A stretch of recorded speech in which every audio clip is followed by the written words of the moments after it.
The election, of course, only 5 days away. Both candidates now are struggling to show their support for each and every voter. But one group that might be getting lost in the shuffle, small businesses. Joining us now, Mark Nuttall. He is political strategist and author of the book, Moment of Truth. Mark, good to see you. Thanks. So, yeah, small business, you know, the big businesses, they have a team of lawyers and lobbyists that are paid millions of dollars in Washington to press their case. But who represents the little guy? Well, hardly anybody. But let's make sure we understand the size of the constituency.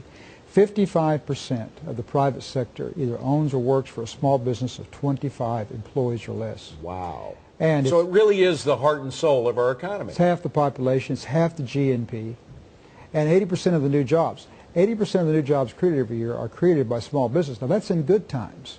In recessionary times that we're all predicting now, large businesses contract and have layoffs. Small businesses still continue to hire people and operate these small businesses. And small businesses, we should mention, are obviously more flexible than the big businesses, so they can turn on a dime. They can change. It's not so big a thing for them to retool as it is for a GM. No, and to show you that flexibility and what it means for the country, just another interesting stat. In the last 20 years, the average unemployment rate in Europe has been around 10–12%. In the United States, 4 to 6. And that difference of half the unemployment is small businesses picking up the slack.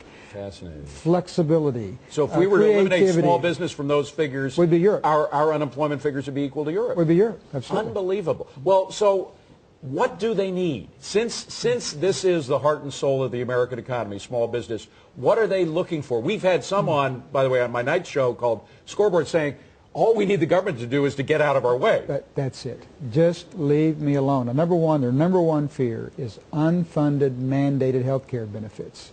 Remember back in 1993 when Hillary Rodham Clinton came up with a plan that was going to be really kind of single small business revolt? This wasn't just to jeopardize their profits. It would put them out of business. And that's the first thing they're looking at. Number two, it hasn't been discussed much, is this idea of automatic increases in minimum wage.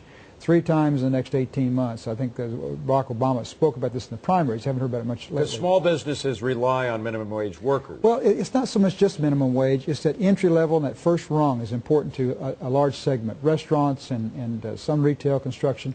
But it's not that it's even supposed to be a permanent job. College students and others rely on that entry level work and they move on or move up and they don't just pay minimum wage, but they have to have that as a tool. Well, you talked about 2 issues that are near and dear to the heart of Barack Obama, who has a good chance of becoming the next president.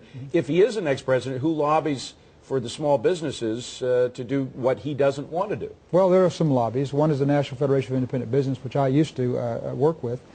Small Business Administration, do they help at all? Well, not really. They're more... But they're supposed to. That's their mandate. Well, they don't lobby, though. They're a government agency. But they are supposed to represent the interest of the small business in America. You're saying they don't?